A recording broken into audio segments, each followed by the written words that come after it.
This is Kitten Features, and you're listening to ShowX Live with Ken in his student accommodation all the way in Scotland, and Wade in his white windowless van? Uh-oh, I better get out of here. Enjoy the show!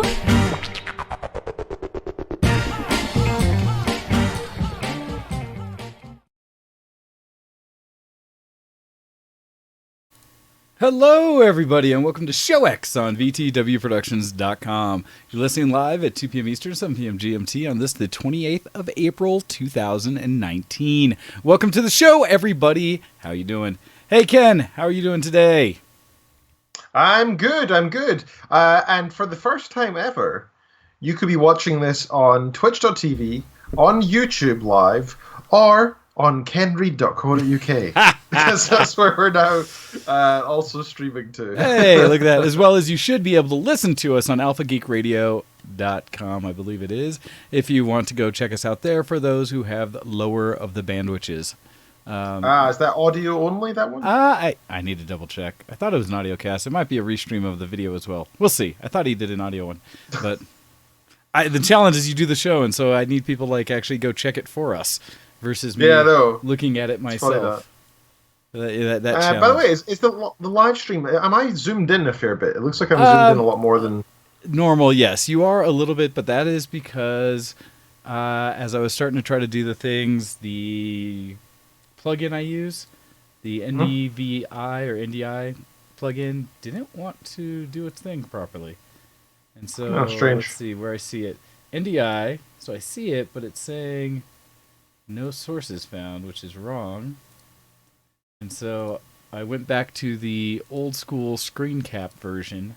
Okay. All right, fair enough. Wait, did I hit the wrong button? Hey, it works. I hit the wrong button. And it works, and I'm still here, so that's fine. Yeah, it's me having like a dozen different backups for how I try to do everything. We appreciate it. I try to make this so it's very not much appreciate terrible. But with that in mind, let's go ahead and get started with a little bit of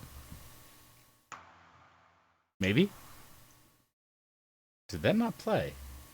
Dysfunctional Deviations. Oh, there we go. I was like, wait a second. That's one of the things that normally has been running very well. Yeah, you got a bratty computer today. It is being something. Okay. Well, it's interesting, too, because I had to very specifically restart the computer prior to the show. For whatever reason, after a week of me doing random everything on my system, it likes to just something hang up. So actually, before we played the ARAM that we played this morning, the first one, the one when I told you I was already in the game, it was lagging out so hard in that game that I could barely click around, and I was playing Twitch. And I feel bad because I essentially was trying. I tried rebooting my computer real quick, which did clean up kind of whatever process might have got hung or was taking too much resource. But when I tried to get back into the game, it either was already over, which I'd been surprised, but it like just wouldn't even show up as an option to jump back into the match I was previously in. Because thankfully with the SSD, I can reboot fast enough that normally you might lose me for a minute. And I was like, I should be able to get back in. It sucks, but I'd rather be successful at being able to play the character than just clicking around randomly. But then that's why you saw me in a practice game, because it wasn't giving me the option for anything, even to jump back in. And so I don't know. Maybe it didn't register me as a leaver. I don't know what happened. Well, hopefully not, because I gotta say, their system works really well in the sense that I do feel like people who leave games like that especially ranked, right? That oh my god, I got so mad earlier this week. Kitten Features actually said to me, like, you need to stop playing League of Legends because you do this. You get so mad. And I'm like, well, it's understandable. I was playing a ranked game, right? And ranked makes it worse. Yeah, and it was my series promotion from Bronze 1 to Silver 5. So I was like, I've already lost 2 games. It's out of 5, right? So I need to win this game and 2 others. I have to win it. And I was like, all right, I've got a good chance. I'm feeling pretty confident. Those last 2, I was just pretty unlucky. My teammates weren't very good. But I performed well. So I think I'm on a good streak. Otherwise, I'm sure I can do this. Jump in the game. Our mid lane comes in. And after a minute 25 or so, he goes back to base, and that's him. He never does anything else for the rest of the game. Oh, so that sucks. The AFK system that's in League means that it punishes people who are AFK from the start, and then the game restarts, right? Effectively, it just kicks everybody out. Everybody has a neutral. You're not winning or losing. It doesn't count, and then you get connected to another match eventually, and that's great. That means that there's you don't get a lose against your qualifiers or whatever. But this time, because the guy ran into the middle lane, then went back, it counted as him being there. So we can't surrender until 15 minutes passed. Yep. And you can't surrender unless you have all 5 people hitting yes until 25. We only had 4, so we couldn't freaking click the. Because he wasn't there. Click the button. So we ended up having to play this stupid game for like half an hour, and we were getting absolutely minced. Like we won our lane annoyingly, so we would have probably had a really good chance. Like it was ADC and support. That makes it even worse. Yeah. I was just so, and I was so mad because I was like, I wish I could just quit this game and then just get on to my next one, but I can't. I'm not allowed to. I'll get punished. So it's a bit of a dumb system they have in place where there's lots of loopholes like that. They try, but it is a challenge there that, yeah, it's not perfect. It's just not fun, right? It's just not fun, and it should be a fun experience. So that was a little annoying. Anyway, how are you? Oh, I'm doing mostly all right. Trying to not stress overly for things that I have coming up here. As I'm realizing time is starting to slip away from me. But, getting into a little bit what I've been up to and such. So the main things is I was going to bring up that I am in this whole level of trying to get as much training as I can in this month and next for martial arts, because the 17th of next month I will be going for a belt test, getting evaluated for my Sandan. And of course, I feel like there are years worth of information I could still be absorbing before taking this evaluation. And so, bit of stress on that, just in the sense that I need to look good, and this is going to be a really awesome opportunity in that my instructor and friend Ian Piotoshi Pusek has put together an opportunity here in Colorado, where for Toshindo, we're bringing out our Onshu, Stephen K. Hayes. He's the one who transitioned what he had been learning in Japan of ninjutsu from the original Bujinkan methodology and training into a system called Toshindo, which is focused more about Western-style fighting, attacks, and body types and such, and has really worked on making some practical application to the techniques. So we're going to have him out, which we do each year. But in addition, this will be one of the few times ever that people have been able to test to the level I'm testing without going to one of his external events, without going to one of the festivals that are hosted each year. And so actually bringing it to Colorado to be able to do here is kind of a big deal. Yeah, absolutely. Along with him, we are getting, because the panel to do 3rd degree and higher needs at least 3 bodies of 5th or 6th degree, I believe, level, or whatever level it's at up there. Well, it helps that my instructor is a 6th degree, so he will be evaluating us, as well as on the panel are going to be Scott Bragg, who is out of Florida, one of our 6th degrees, as well as the senior female practitioner outside of Anshu Rumika Hayes, who's coming out of Florida as well, out of Tampa, Helen Rousseau. And so with that, we're going to have a lot of high-end talent in the area. And, Helen will be there for the weekend as well with Anshu, as well as we may even get her husband, Mark, out, who is the senior student/teacher in the art under our Anshus. Cool. And so that's going to be quite a big deal. We're also going to get a gentleman out of Nebraska. Oh, I'm slipping his name right now, but he's another either 5th or 6th degree with us as well. And so it's going to be a lot of high-end people training for this weekend. And so testing in front of them will be a thing. And it sounds like hey, think of it this way: the testing is kind of secondary. What is the purpose of you doing this hobby? Is it to attain belts, specific belts, or is it to learn and improve it's to your learn art and to form, appreciate it myself. The belts are just a measure of kind of what you're doing and a focus of what concepts you're learning next. And I mean, I understand the level I'm at and therefore should be, and my instructor would not have put us forth if we weren't ready to test. Absolutely. But Absolutely. there is just, still that level of, but now I've got to perform. And so I'm trying to get as much time as I can working with my friends on which demos or what techniques I'm demoing, as well as to kind of prepare as much as we can for the experience that will be this next test. As we are going to be, I won't talk much about what details of the test there are or anything, but it's going to be enough different experiences of things to show off and kind of make sure that, yes, I'm able to do the things we're supposed to do, that it's going to be a challenge. Excuse me. And of course, because it's an evaluation or a test, there is no guarantee of success, so there's all kinds of things with that. But that has been weighing on my mind and just as a constant thing in the head of like all the things I need to accomplish, along with, as I am realizing this is the last week of April.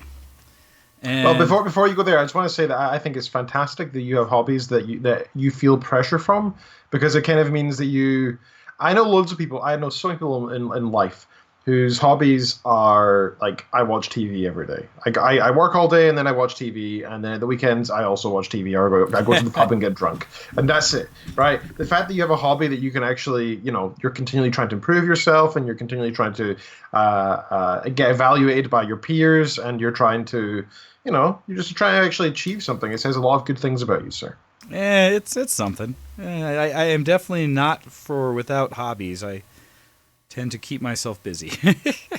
For anyone who's ever tried to find time or in my schedule. But regardless of that. So yeah, I do have the martial arts thing going on, and that is just all over my head as it is already the last week of the month, and I only have a couple weeks left to prepare for it. In fact, I need to get out, do some more running. I need to do all my squats and lunges, things like that, to really get my legs a little more strengthened up, loosened up, so that I can better get into the postures I need to for the various things I need to be able to demonstrate. In fact, yesterday went up to Boulder and went and did a demo, was there for graduation, so each, 3 months now I think they do in Boulder Quest Center. They have all the students of the school who are ready to evaluate or go up to the next level to do demonstrations, to show their techniques, to experience some randori, some free response against multiple attackers, and prove that they are ready for that next level and then get it awarded to them. And being one of the senior belts in the school, for the most part, also I got to help weigh in on what we noticed about their techniques and abilities to see who was ready to reach their next step, as well as had to take the opportunity to show a bit of what I'll be doing next month, and opportunity to kind of demo a little bit of what I've been doing. And so, as well as doing some of the attacker role for the randori for people, where I got to run up and punch people. So, and we jokingly say, but it's one of the things in our art where we very actively are like, I look forward to punching you again, because that is what we friends do. But yeah, no, it's so just kind of like, woo! A lot on the mind when it comes to those kind of things. But I was trying to think what other things I might have been doing that haven't been really geek this week, and everything else I think has been. My time is getting pretty sucked up into, very specific tasks. And so this past week is me trying to focus on all of my deadlines and schedules of things that are coming up. So yeah, that's what's been going on for me, not geek this week. How about for you, sir? Well, mine not geek. Let's have a look at it. It's funny how you don't remember until like what you've done in the past week, so you have to think about it beforehand and take notes to remember. Like it's that strange oddity of you think you'd remember. It's so odd because you'd think you'd remember things that take up a momentous amount of time in your life. Now, I was generally meaning, like, for example, what you had for breakfast 3 days ago should be memorable. Why wouldn't it be? Well, it should be something that you remember. I have no idea what I had for breakfast 3 days ago. I can barely remember which country I was in 3 days ago. And it's the same with, like, when you think back to your school days. Like, if you ever seen that in all these like detective, true crime, or thriller type TV shows or movies, where somebody's in a court and they're like, "What were you doing on Thursday, the 17th of July, 2013?" And they have a response. And I'm like, I don't. I need to think about where I was like that year, like for the entire year. I'm like, let me work out how old. I don't remember anything. I don't get it. Am I actually have terrible memory, or is this just Well, it goes back to, like I've said in the past, I think it's just how we index our memories and what brings them about. Because I would say you probably have a fine memory. It's just that until it is necessary, it doesn't, you're not indexing it. You're not trying to retrieve it at that moment's notice. Because it was kind of mundane, right? Things that just happen regularly until there's something significant in there that you might want to recall. And so it feels like I'll take like 100 things that happen in a day, and instead of me memorizing the 100 things, I'll take a general feeling of the overview and remember that kind of, and then eventually discard that as well. That seems to be what happens with me, and it's very bad. No, I can understand. I tend to have more impressions of things. Like, I know things that have happened, but it tends to come about more as just, I feel like these things are in my head and things that I've done, but it doesn't really hit as, direct recollection unless it's something I have to bring up immediately. Oh, that reminds me, I have a whole nother package of work I need to do. I just looked down at this whole thing of practice paperwork for stuff I have to do for actual work. That's important, yeah. The paying work is usually quite important. Yeah, it's... Yeah. For doing the kind of work I do, it's more information I have to give them each year to say, see, keep employing me. And it's very invasive, so yay. Okay, that one, yes. Pages and pages and pages of work. Oh, hello, dogs. Thank you for joining us. They do love the show. Of course. But yeah, no. I mean, I understand, and it is funny because I tend to do the notes thing as well. In fact, I've joked at work or just in general, I often have basically sticky notes around my desks, both here and at work. And it is because I have yet to come up with better means of managing my time and organizing. And so for me, it is my most effective means is by actually having sticky notes all over that I can physically cross out or throw away when I have finished tasks. Otherwise, I would constantly be missing out. It's a mess. So yeah, no, I feel you. It's whatever you can do to actually remember what's next. Sure. Do you like my lap dog? I do. I see that all of a sudden you have acquired a floof in the lap. He's a floof. He's got a bandana on now. Oh. He's very sweet. Is it because he's gangsta? I don't know if I'd call him gangster. He's kind of a mummy's and daddy's boy. Oh, there we go. Okay. Thanks for joining the show, both of you guys. Okay, that was Brutus for anybody who cares. So, I went to Ipswich this week. For a day, technically. I was there for 2 nights, but I was only there for work for 1 day. So basically, I managed to get some funding from an organization in Scotland that is an academic organization called SICSA. Okay. And it's basically the computing science across the universities of Scotland, like, conglomerate. Like, they get together and do conferences and stuff on computing science in Scotland. Like, this kind of organization exists in every single country. This is just our version of it, right? That's pretty much it. In our case, they sometimes fund things. And I said to them, hey, I have an idea for a project. Give me some money. And they were like, yeah, all right. And so they gave me enough money to travel to where I normally go anyway when I'm traveling down to England, to Ipswich, because it was with my sponsor for my PhD. I had the idea for a project with, and we talked about that and stuff. So I was down there for 2 nights. Now, I don't really feel like talking about the work thing because it's dull. But okay. I had a couple of interesting things happen. So on the way, I didn't drive this time. I took the train. And on the way back, I had a chance encounter with an interesting chap. And I probably shouldn't talk too much about it, I guess. But basically, this guy and I were starting to chat. And because I was setting my headphones in, doing some work. And at some point, I sort of stopped, looked out the window, picked up my camera, and started taking photos of the window. because we're going past the ocean effectively, so the North Sea. Nice. And so, I want to take some nice photos. And the guy says to me, "Yeah, I'm the same. I work this whole trip every time. I do it like twice a week, and from London up to Edinburgh. And every time wherever I'm doing, I stop to look at this view because it's beautiful." And I was like, "Yeah, I agree. I do the same every time I travel. I will stop to look at this view because it's worthwhile." Yeah. And then we started chatting about random stuff, and he started asking me about work, and he said, "So what is it you do?" And I said, "Oh, I'm a final year PhD student. I finished in the next couple of months. I'm kind of looking for work right now, actually, and I work in AI." That's kind of basically what I said. And he was like, "Oh, okay." And then he started talking about what he does. And again, this is where I can't really go into too many details, I guess, in case anything ever does come of this. And it's not as if it's like classified or anything. It's just that I want to be considerate to his privacy more than anything. Well, yeah, no, that's smart to do. Yeah, but basically, this dude turned out to be a director for I'd say for a medium-sized company. However, they're in charge of. Should I even say this? Because that's kind of obvious. He's in charge of a major element of many other companies' staff. Okay. So his company has a few thousand, but they control loads of other major companies' staff. So he actually looks at over tens of thousands to potentially hundreds of thousands of people doing this specific line of work. And I was like, wow, that's really cool. Now he's a director of he's of a branch of the company. He's not like the owner or anything.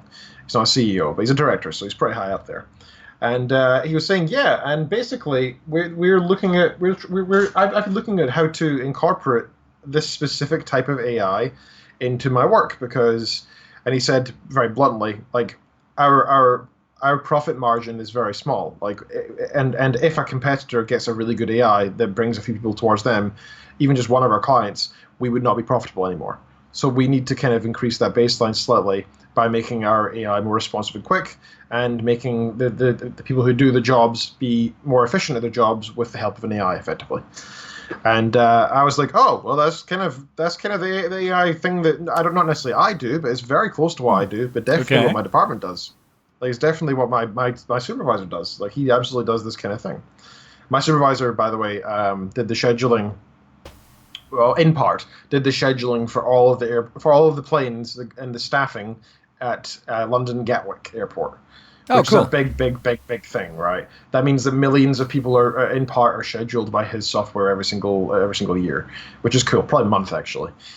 So when a plane needs to make a sudden landing, like, oh crap, one of our engines didn't turn on or something, we need to turn around and land. That's going to upset the schedule for the next week, right? Because that plane landing needs to land now. It means that another plane can't land, and that has a knock-on effect and affects lots of different things. So, if you get to work that morning and you're supposed to be flying, I don't know, you're supposed to clean out this one plane on runway Z, but it turns out it's not going to be there because of this knock-on effect, you need to be told where to go. So the scheduling behind all that is insane. It's not human, right? Like a human. Well, because it's how it affects everything down line and everything coming in. Yeah. It is literally impossible for a single human to get hold of all the information and work out what needs done and then tell everybody what needs done. So that's why we have AI to do this. And that's basically what he did. And this guy's interested in something on a much smaller scale, mind you, but still a fairly big thing. And I said, yeah, we could possibly help. And he gave me his business card. And I was like, oh, I'll give you mine. And the second person I've ever given my business card to. So that felt very professional and adult. Okay. And so, yeah, he's like, yeah, give us a call. And you and your supervisor are welcome to come have a tour around our company. And I was like, oh, cool.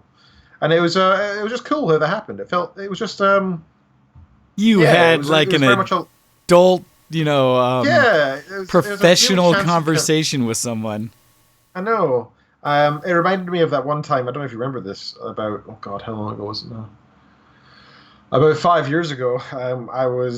I got an email by mistake by that one chap in Glasgow who was looking for a photographer called Ken Reed in Glasgow, and we had an email chain back and forth because I just assumed that he found my website or something. And it turned out that he actually thought he was in contact with Susanna Reid, who's like this big person at the BBC. She's a big presenter in the UK, like well known on TV.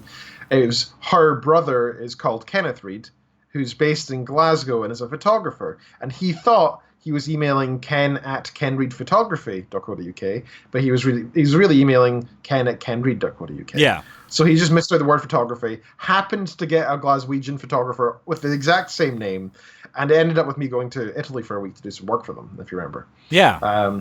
So it's these kind of chance encounters that can be ridiculously, like, I'm not going to say it's fate or anything, but these chance encounters can be ridiculously productive for all people involved. You never know what a chance conversation can unfold into your life. So that's why it's really important, especially on longer journeys.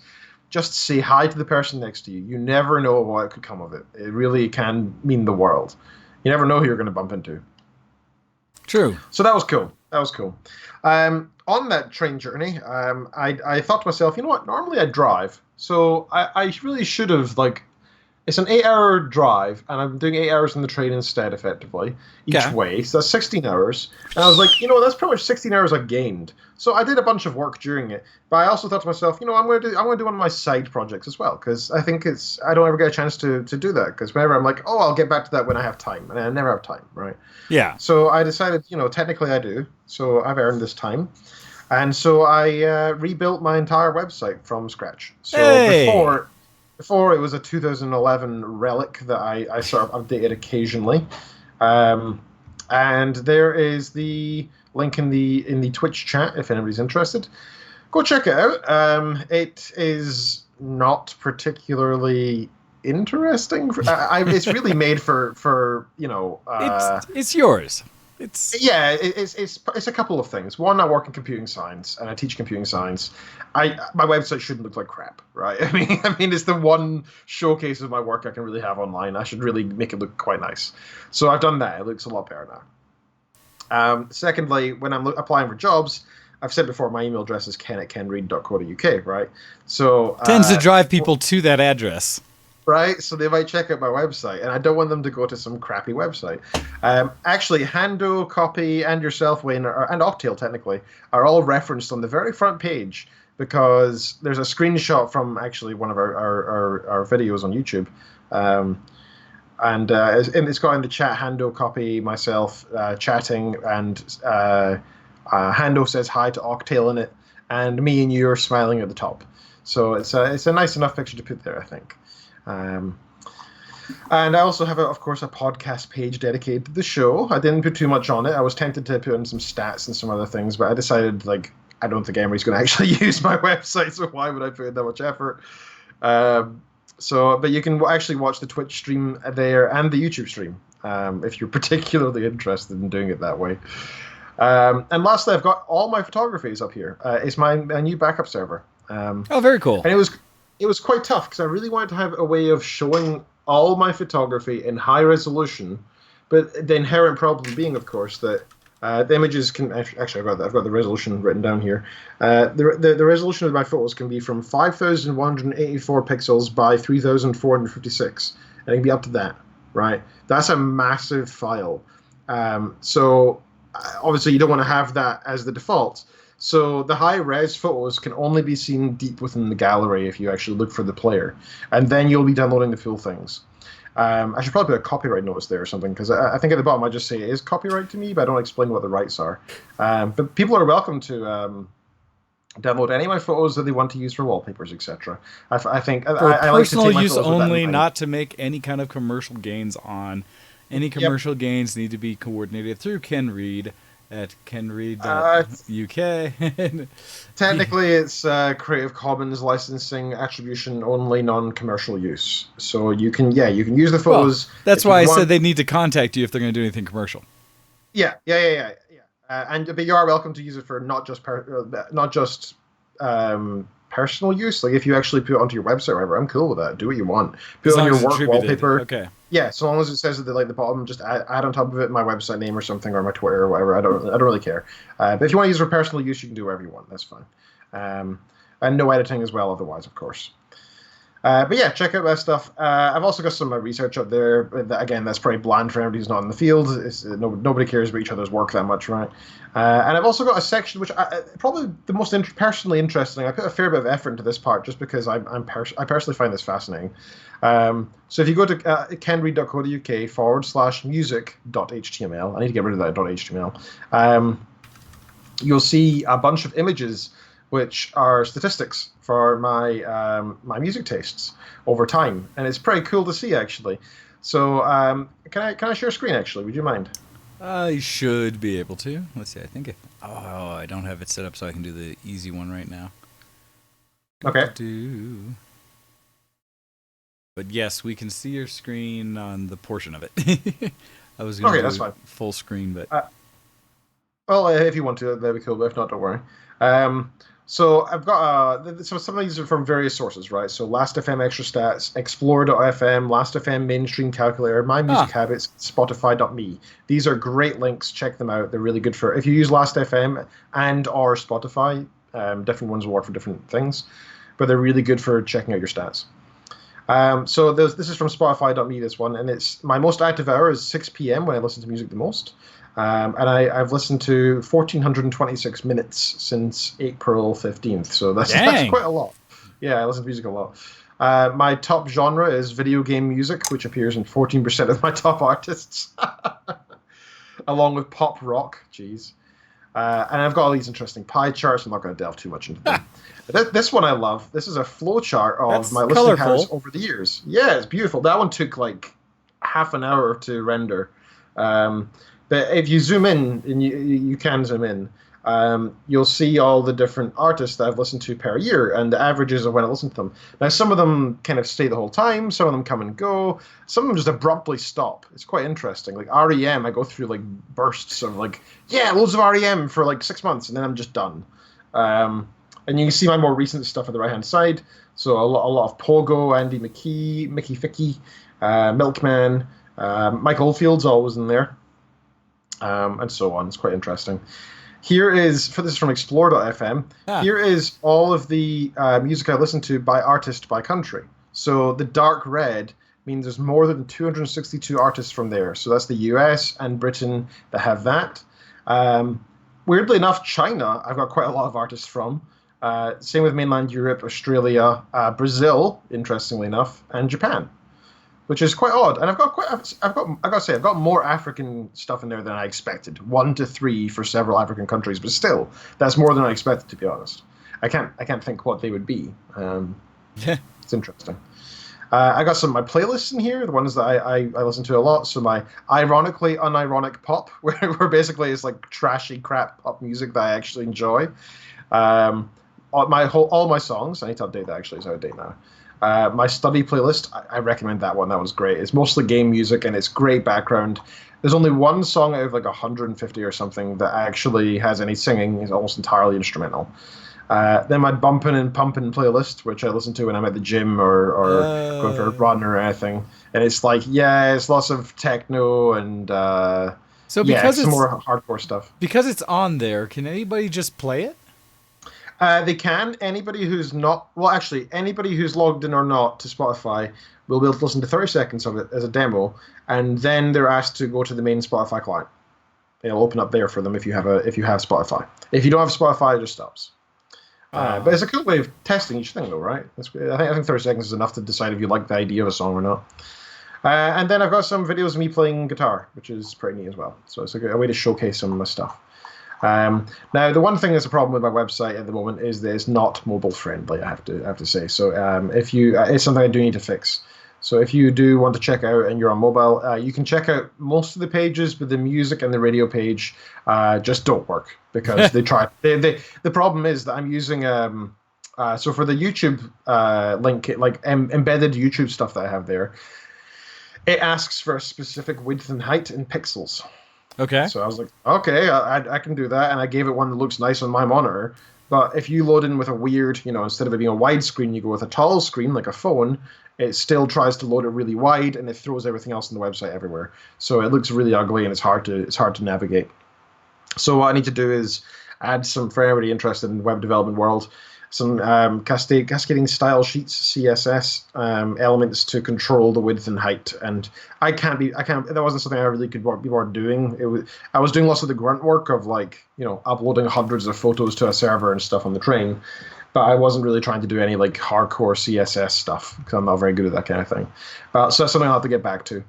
But yeah, so that's a lot of the stuff that I was doing. I'm glad I finally got my website up to date. And it's particularly good because it's nice to have a place to store my photography, because I've been doing a fair bit recently. Last weekend, I was in Inverness, as I mentioned, and took a bunch of photos for my in-laws' 75th joint birthdays, so 75 plus 75, plus their 50th wedding anniversary. So like I said last week, they call it their 200th anniversary, right? Cool. 75, 75, 50. So I took a bunch of photos of that, and I finally edited them all yesterday. And I also took a bunch of photos when I was down south. And I gotta say, some of the photos I took this past week are some of the best I've ever taken. I'm actually really proud of myself for some of these. I'll be photos. very curious to see more because I keep trying to tell you, Ken, you are a phenomenal photographer. I mean, just even when I go to your page and look through, I'm just like, damn, look at that.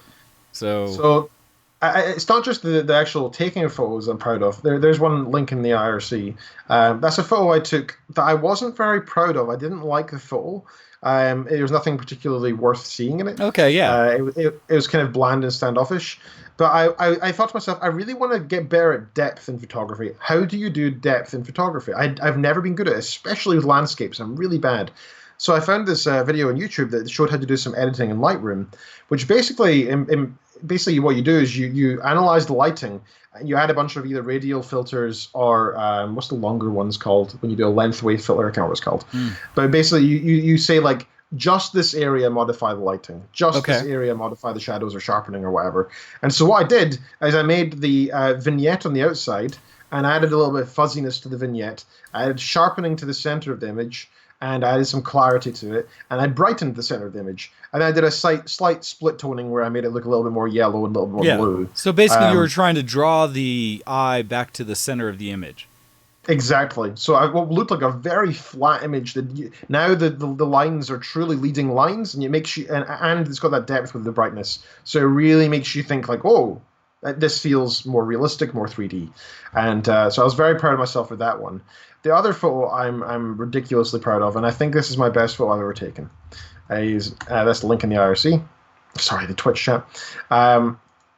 This is a photo of a woman who was walking past me near Peterborough Cathedral in England when I was waiting in between trains. I just stood in that square for like an hour and a half and took photos of whatever interested me. I made a conscious decision of I'm not allowed to move. I need to stay within this area and just take photos. Okay, and so you were challenging yourself directly. Yeah, absolutely. And I was trying different things. One of the things I was really trying was low speed, like low shutter speed photography. So that like if a guy on a bike was going past, I'd try to like hold the camera down and take a photo of him for a few seconds or whatever. And none of them really turned out very well, but it was a good learning thing. Were you trying to were you trying to drag the photography along with them, or just get a shot? Yeah. Gotcha. Yeah, trying to drag it so that they were in movement as well. But what I don't know, maybe it's just my expectations are too high, but I really want to have the face in focus, or at least the body in focus. But I'm not good enough at tracking myself. That's a challenge. That actually takes a lot of practice to be able to work with some object that is moving through your frame while you're doing a slower shutter speed, so that you can actually keep it in. I practice that a lot with cars. Because cars on a track, one of the best ways for me to get motion in a scene, and that's what I'm trying to provide, is to really show the motion. And so I can still do a fairly fast shutter speed on a car, but what'll make it work, because the body of the car itself is fairly easy to keep track of, but depending on how fast it's going in a corner or down a straight, the tires and wheels will be rotating at such a speed that they're almost impossible to stop unless you're really shooting a fast shutter. But that slight drag you do will get just enough of the background to blur, to give just a slight sense of it, but also then with 2 levels of speed in there, or 3 really, because the focus on the car, the slight blur of the background, and the significantly more blur of the wheels. And so with all 3 layers of that, you start to get this real feeling of motion. And so I understand what you're trying to accomplish. That's why I was curious. So this is kind of one of those fun notes for those who don't necessarily shoot photos. When you have Ken and I both talk photography, as much as my skills are not where they need to be, my understanding's up there enough that I can actually sit there and say, I get what you're trying to accomplish. Cool. So. Oh yeah, for me, I don't know anything about this kind of photography. That's why I decided I'm going to try it. Like I looked it up and I was like, oh right, because I barely ever use TV mode, shutter priority mode. Because I never really had a need to. God, even then I tend to do manual. It's so bad. Well, that's a good thing though. It means you have more control of the camera. I just don't understand enough to control all at once. And plus, it was so fast. People were going like it'd be like once every 5 minutes somebody on a bike would go past, so I needed to quickly put on that mode and then go because they were going past me, right? So it was quite tough. And some of them turned out okay, but it was nothing I wanted to upload. I'd ended up deleting them all, but it was a good learning curve. Okay. The other thing I really wanted to focus on was street photography. I really like taking photos of people randomly in public, and I used to hate portrait photography. Oh, interesting. But I've begun to really like. But the reason I hate it so much is because if you have a model who's expecting you to take a photo, who is not trained in any which way, Oh, you gosh. do this. Yeah. Right? For those who are listening, and I did like that fake smile you do in camera. It's a challenge I get when normally the easiest way to imagine is whenever you tell a younger child to smile. Yeah. And they go. Yeah. Or they just kind of like. Yeah, And exactly. just hold it, which that. is weird, right? Because it's actually kind of hard, like you're saying, to almost replicate. Because when you've practiced, when you've practiced how to smile, you can always just kind of like, hey, what's up? You know what it is? It's the eyes. It's because when you smile naturally, you do this, right? The eyes squint a bit. twinkle, but when you're doing it for full, you do this. Your eyes are wide open. So I'll say it's both creepy and you can not do really. that. For me, I always say it's the eyes. It's a smile that goes wide versus tall. Because as your smile opens to the sides, it's more natural than someone who goes, "You're a handsome man, Wayne. So you got to stop this. You're seducing me." ha. No, see, there's an appropriate Showing off your meme. beautiful smile. There's an appropriate meme out on the on the social medias out there that talks about when you don't know how to react when someone tries to say that you look good or something like that, because you're so unused to ever experiencing that you're just like, questioning whenever someone tries to say, "Hey, I find you attractive in some way." You're just like, "Nope. Don't know what that's about." So you say something like that, and it's just like you. In fact, I was looking for, and maybe I'll be able to, I can force it up. As we're talking about that, gentleman I know, like lightweight friend in the sense of I know mostly through convention life, but is one of the most unique photographers here in Colorado, and someone who has shot with everyone around there, including like Yaya Han and stuff like that when it comes to cosplay community, because he is so good. I don't know if you had seen it, that he had taken a picture of me at the con that I kind of just ran to real quick last week and posted it up kind of out of nowhere, like, "Oh, hey, here's a shot of..." Oh, is that the photo of you dancing? No, that was an old shot. This is one just kind of from the side where I was just kind of hanging out. And let's see, I'll have to find it.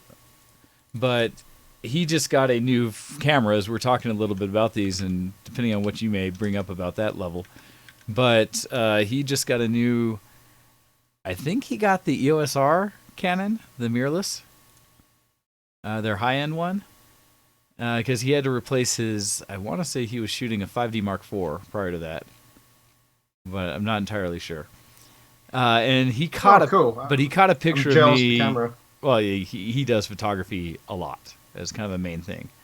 Right. And so it was one where he posted the picture, and I was kind of like caught off guard by it, just like, wait, what? And it was one that gained some comments of just like people saying, "Oh, snap, that's, hey, look at Wayne," kind of thing. And so You looked good with that photo, dude. You looked really good, yeah. Did you see that one? Yeah, I did. It was, like I said, it was the dancing one, right? No. Like I said, the dancing one was actually, that's another photography friend of mine. No, that one's really good. No, I didn't see the other one.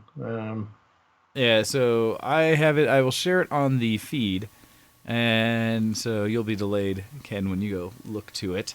But this is me. I've got it. Yeah, that's a great photo.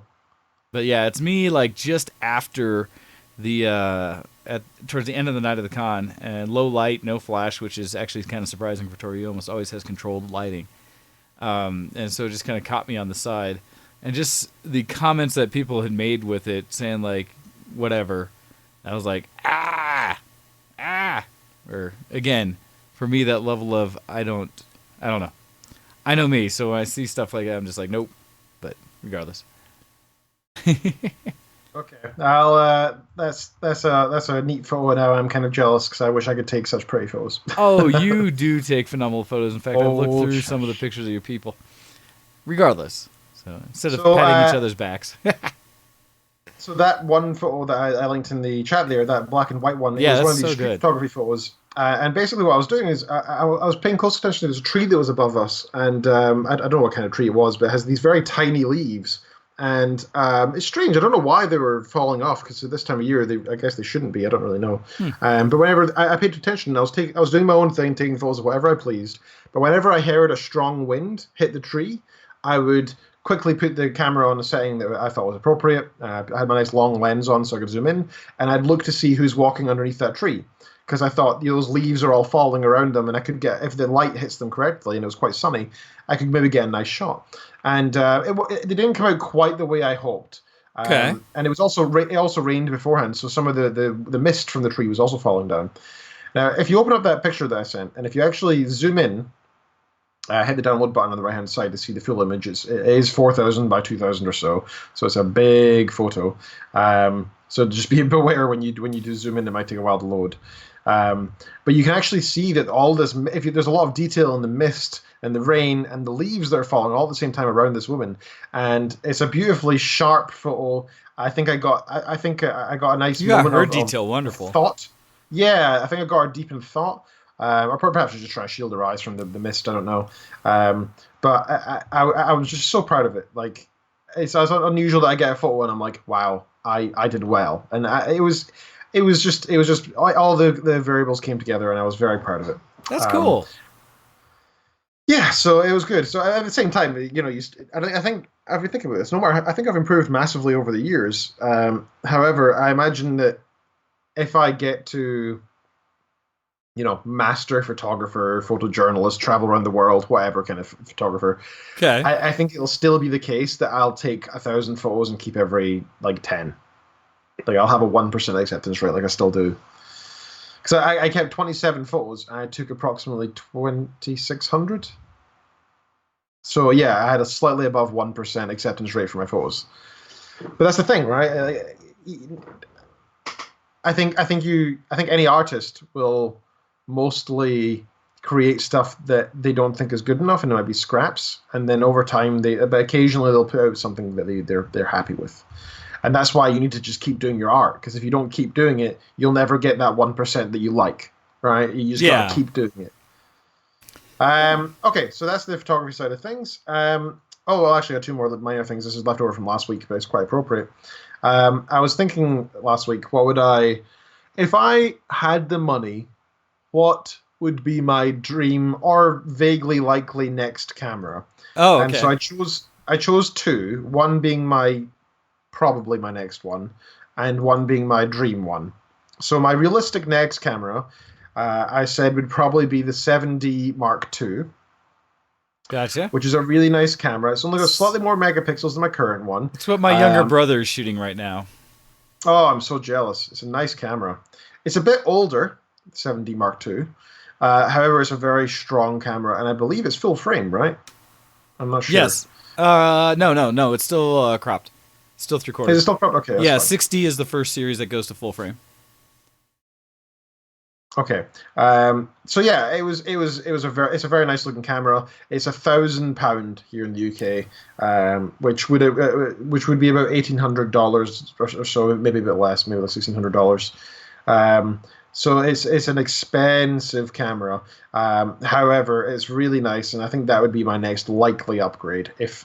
So what I'd probably do is sell my current camera and then get that on credit and pay off over like 3 years or something. Okay.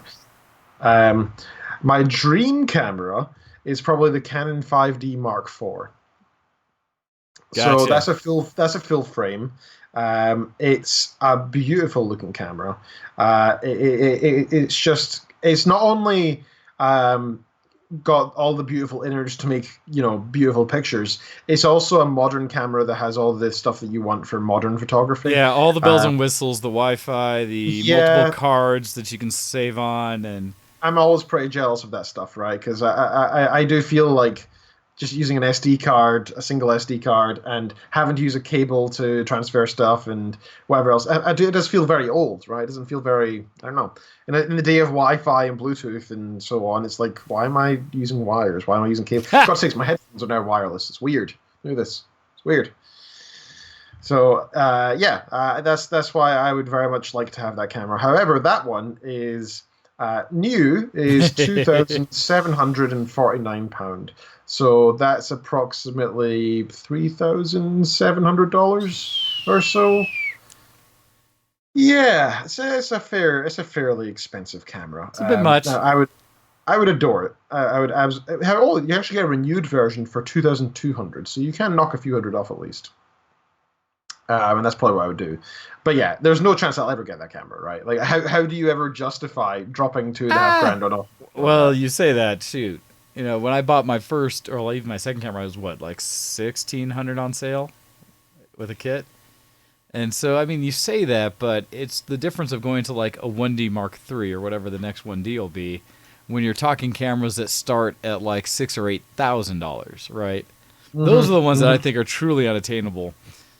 Because I don't use it as a professional thing, and so I don't make money off it in such a way that I could really justify. Yeah. And so, admittedly, you're right, because at the $2,000 and above, so what you're talking, when it's a hobbyist thing, it becomes a bit more difficult to, as you say, justify. Yeah. The challenge I have, though, is because if it's something that brings me joy, so it's a hobby and something I really and will potentially use for years. Because even though my 7D is down and I still haven't decided yet whether I'm going to take it back to Canon and have them hopefully figure out how to fix it, or as I've also been looking to see potential upgrades of getting a new body. It's something that I use. I've gone back to my 20D that I got back in 2003, 4, somewhere in there, way back when, 2005. I think it was when I first started shooting with it. And I can use it still now, 13, 14 years later kind of thing. And so it's still also an investment. And so I think there's a way for me at least to try to justify a little bit higher than I would with a lot of things. Because because I've used it to shoot people's weddings and things like that for people. And I have a wedding scheduled coming up later in the year, and I don't feel like my 20D is doing them justice. And so there's a part of me that wants to invest again in something by that. Yeah, that is the key, right? Either you need to make enough money, or it needs to be your hobby full time, though, right? Like, for me, my camera is something I thoroughly enjoy, and I arguably maybe if I spend that much money, I probably would end up using it more, right? But I just can't justify, one weekend out of every 3 months for a hobby that costs thousands of dollars. It's an initial investment, right? Because the thing is, once you have it, you can actually keep using it for so long. And so that's the thing. It has longevity. It's not like you're upgrading your camera body as often as people do their phones, right? And phones these days are costing upwards of $1,000. And so, if you look at my usage time on my phone, though, right? Well, you're right. It's in your pocket constantly, and something that we have made like augmented life for us anymore. There are little digital communicators and such that we have in our pockets. But I mean, there's still just a piece to me that's kind of. I could justify a couple good purchases like that. It's even something like when I buy a new vehicle, right? I will invest a little bit. I'm not going silly, but enough to like really enjoy mine. And yes, Kuro, I agree. I have been somewhat flirting with the idea of the Sony cameras. He says, just get a Sony full-frame mirrorless and a nice Canon lens converter. And I will admit, when you look at, and I need to look at them more, because currently of the mirrorless, I do believe Sony is on top. Because the Canon mirrorless that are out right now are their first foray, and there's arguably they're garbage. Or not garbage, but in comparison to their competition, they could be a lot better. And so there is that kind of like meh. But I also see like someone who's on Marketplace selling a Canon 1D Mark IV for $900 right now, US. Yeah, but I don't know how I feel about actually buying from another person, because even a single scratch on it makes you feel like, oh, what have I done? Why did I buy this? Well, for me, it depends, right? Because cost difference right there is pretty significant, and depending on the number of shutters on one, I would be willing to adjust. I mean, it's an opportunity to go higher in the world for a price that otherwise I couldn't really touch. Because at the same time, I was looking at a 5D Mark III that's on a guy selling for $800. And admittedly, he says he switched to Sony. That has 143,000 shutters. Ah, man. But then seeing that 1D Mark III, right, going to a full 1D. Oh. But yes, I'll have to talk to you, Kuro, more about what Sony has as options, because I don't want to spend over $1,000 on a new body. I can't afford it right now. So, we'll see. Anyhow. Yeah. As Can we ever really afford that, though, is the question. As we have probably bored half the audience with talk about cameras. Because I know Ken and I could do this all day. Oh, yes. So those are my dream cameras, and yeah, so that's the ideal. We'll see. We'll see. Maybe one day, who knows? You know, it's this one of these.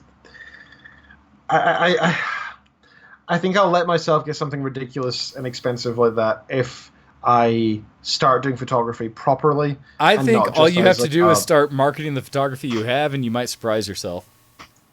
I'm already marketing. I sell prints and everything, and I've had zero. Actually, I've had 2 people buy them in 2012, and one of them was my mom. Well, how often have you really? Anyways, enough camera talk. We'll let that go. Oh, it's good though. So, sir, I've taken up a lot of time. I do apologize. No worries there. Shall we go into our break now? Oh, it is about that time, and I was admittedly just about to grab. You know what? I'm going to do something for me because I haven't played one of these for a while. Get ready for the break. What was the last thing I was going to say as I was coming back onto on my non-geek? I thought I had something come back. Oh, no, never mind. It's just going to be yard work and, like, living life things. I'm having to, like, replace sprinkler stuff because it's beginning of spring, and I'm looking forward to rain over the next couple days to hopefully elongate enough time I need before I have to really get in my garden. Because darn it, if every year I don't have a goal to be better than I was the year before and have a greener lawn and things like that when you own a home and all the nonsense you have to do to make that work. You should just, like, plant crops. Because the whole would the HOA mind if you did that? What would be the rule? So I don't know if my HOA would say no to that, but it's fun because I have seen a photo somewhere that was recent that kind of came off talking about instead of having a traditional lawn, having nothing but a garden up front of actual vegetables and things like that, to think outside the box, to think differently. My challenge, not so much as to what am I growing, it's that right now the amount of time and effort I put into outside work is minimal, and so no matter what I plant, no, that's the challenge of keeping it alive. I think, in fact, in terms of mowing lawns and stuff, I think you'd find that planting potatoes or onions is something that you just do once. You might water them occasionally, but that's it until. But then you have to like harvest them and do stuff with them afterwards. You still have to do some maintenance. You still have to pull weeds and do other things like that to maintain that area. No, my challenge is actually, like, mowing the lawn is one of my least concerning things. I actually kind of appreciate that effort. My biggest challenge in life is weeding. Getting out there and actually pulling weeds just so it looks nice. And I had a challenge because I went to a garden center the other day to pick up some fertilizer and asked the gentleman, like, what should I do to get started? So I got the right fertilizer from them. I went out and spent part of the day aerating part of my yard. I still have to do bottom piece in the backyard to go dig holes in it, put little holes in it for aeration so the moisture gets in it better.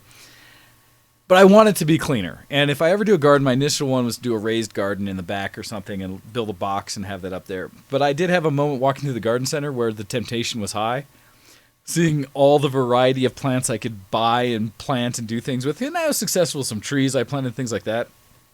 But also, like all the vegetables, but even that, to decorations where you have people that have those nice manicured yards and gardens that have, you know, little garden gnomes or whatever you might have, things on the walls, and what I kept looking at was water features, fountains, and things like that looked really nice. But at the same time, can't bring myself to it because I look at this wonderfully built fountain that's costing in the range of $2,000 or $3,000, and I keep thinking that's a $50 pump if you need it. You know, lucky enough, a little bit of copper tubing, and a structure to put it in. Why can't I just make one? This is another Yeah, challenge you've of got a bunch life of bricks or something. Yeah. when you are a maker, when you're a creative, or you've ever started creating things yourselves. The challenge at valuing what other people have done, it becomes such a struggle. Absolutely. So we talked about primitive technology before that. Oh YouTube yeah, the channel guy, I that whole love, right? channel out there, that's so good. Yes. So I saw somebody else. It's called Primitive Technology Live or something. I can't remember what it was. But basically, this guy took the Primitive Technology original channel, watched all of it repeatedly, and then he took a year off. And he went and did that for a year. Really? And then he recorded it. Yeah, not all of it, not the whole year, but the whole process of 45-minute YouTube video. And I watched it all yesterday. It was really, really hugely interesting. Were you inspired? Kind of. One of the best things I saw, which I thought was just so ingenious, and it's something that's always annoyed me about fishing, is this kind of idea. When people go fishing with like a rod, they're doing that for sport, right? Like, Mostly. realistically, if you wanted to go out and get a bunch of fish, you'd throw in some dynamite, you'd throw in a car battery, right? You would kill the fish, right? That we have ways of killing fish. We can do that really quickly. Or you would net it or do something like that to hopefully grab a portion at a time so that you could actually eat and sustain for a while. Yeah, you don't want to get a fish and then that'll do, because that's not realistic. You can't survive on that. So what this guy did was it's obviously it's primitive technology, so you can't use anything like a car battery, right? But what he did was he first got a bunch of bamboo sticks and then chopped them down the middle, so they were like nice thin bits of bamboo. He made a net with that, so it was like meshed over. Okay. He then put a stick on each corner of this like square diamond net and attached it to it, so he could lift it up by the four corners, and so the middle part became sort of bowed and then went up, right? Okay. So that's how he'd pick it up. And he went fishing like this, and he had some success. He picked up a couple of fish, and he ate those. And he also showed how to gut them and everything, which was cool. But then he clearly thought about it for a while and thought, this isn't the most effective thing. He went over to the river. He just started picking stones up from the riverbed and just piling them, and made a wall in the river. And then he made like a pathway that goes down so that all the water would just go down this one direction. And he just put his net in the middle. And then all the fish were just coming down into his net. I was like, why not, right? This is the most obvious thing. Yeah. Suddenly now you will now have all the fish you need whenever you need them. And that's why humanity is better than nature. We'll just build a wall and just get all the fish we need from this net. I just loved it. But anyway, yeah, check out that YouTube channel. The primitive technology stuff on YouTube. He's inspired a community of these people, and they're fantastic. But the reason I bring that up is because it reminds me of you're talking about the fountain. You could easily, if you just go and mine the clay from a nearby river, just mash it all together. It'll take me 10, 20 hours. You can have a fountain. No problem. There are many ways to... Well, heck, with my 3D printer, I've already seen designs, mostly for inside home type things, but I started looking as I was doing yard work. I was trying desperately to figure out ways I could use my 3D printer to help supplement some of what I was looking at. And what I needed there, not so much because there's pressure and water and things like that involved. And thankfully I found old pieces I needed to do stuff I had there. But I was thinking about I could easily print up a full design of something. I recently saw one of Pokemon that has a Squirtle, like in a rock kind of thing, and it's already 3D printed to mostly take, and then you just decorate it, add some little things, and it has a place for the pump and everything, and the Squirrel just sits there and squirts out water as part of the pump. But the challenge I have is that in direct sunlight, PLA tends to get soft if it's too warm out, and so I'd have to anneal it and bake it to make it sturdier and that. So I could still probably do it, but it takes some work. But that was just, it was a thought. Yeah. Anyhow. The other thing you can do is just get rid of your lawn entirely and replace it with some nice pebbles. Well, which is that's somewhat what you can do, what we call xeriscaping. It's a company, actually a brand of minimalizing water intake in a yard.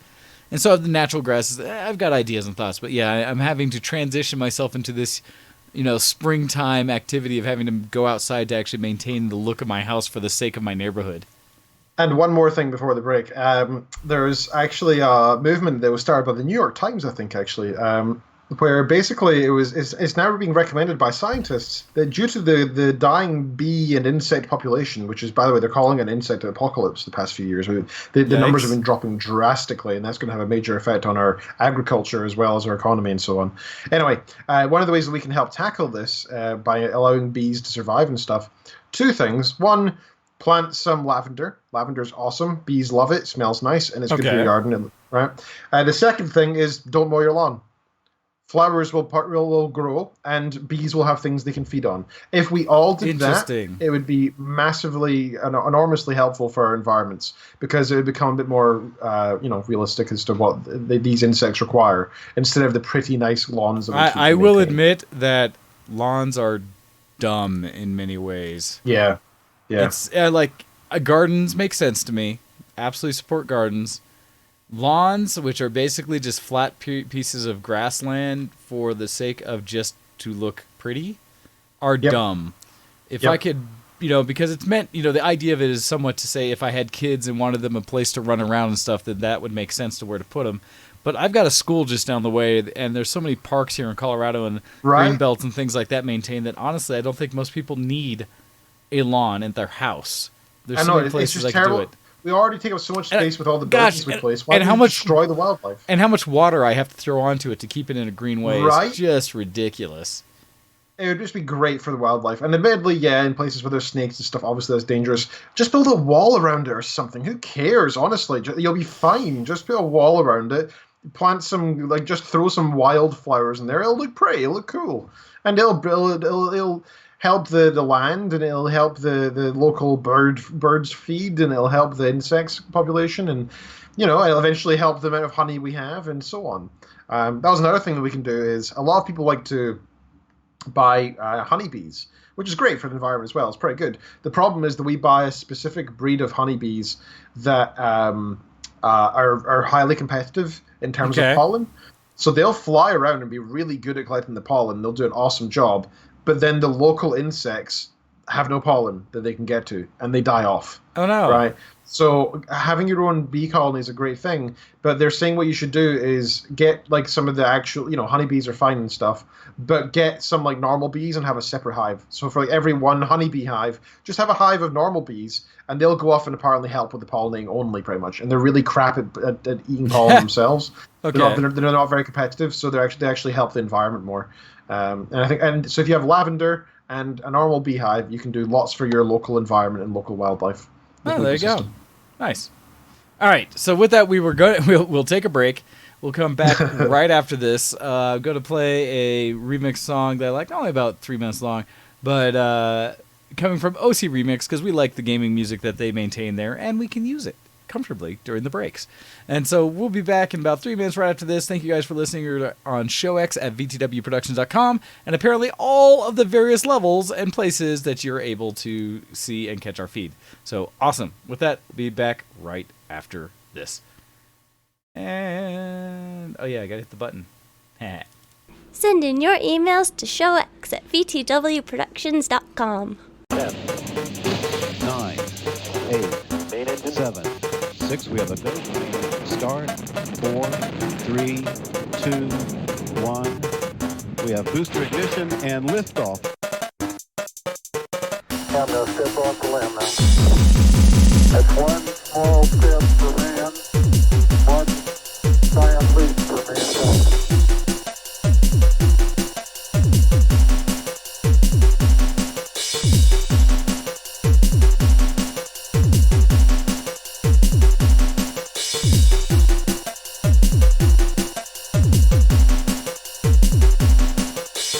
Your transmission has been terminated due to atmospheric interference.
3,000 gigs of RAM and it can't answer a simple question.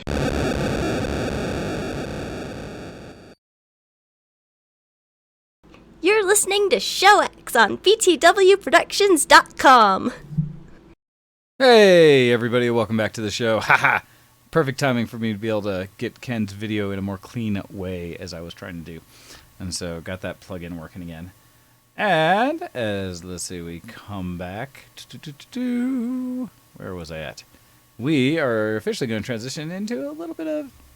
I'm a geek. Are you a geek? Geek Cred, level up! And to talk about little things a little more geeky, and I will start things out this week. As I was talking again about earlier on the things I've been doing that I am struggling with trying to maintain time, one of the big ones has been cosplay. Because I feel like I've been on track doing a little bit of costuming here and there, trying to make my coat for my KDA Akali cosplay from League of Legends, that I've been making progress, feel good about that, until such time as on social media, the con I'm trying to get it ready for, Anime North, up in Canada, did a little thing, reminder saying, oh, by the way, we are only a handful of weeks away. And in looking at that, said, oh my, that's really dang close. And I think part of it also came out of me looking at my schedule for getting ready for the martial arts testing, that I am really down to like 3 weeks of effort, if that, and some of that's going to be taken up by other activities. And so suddenly I am feeling that crunch that all good cosplayers feel at some point in the time, where I do not have enough time, I feel, to complete all the tasks I need to. So with that, I have a ton of things I need to do for sewing and getting things finished up.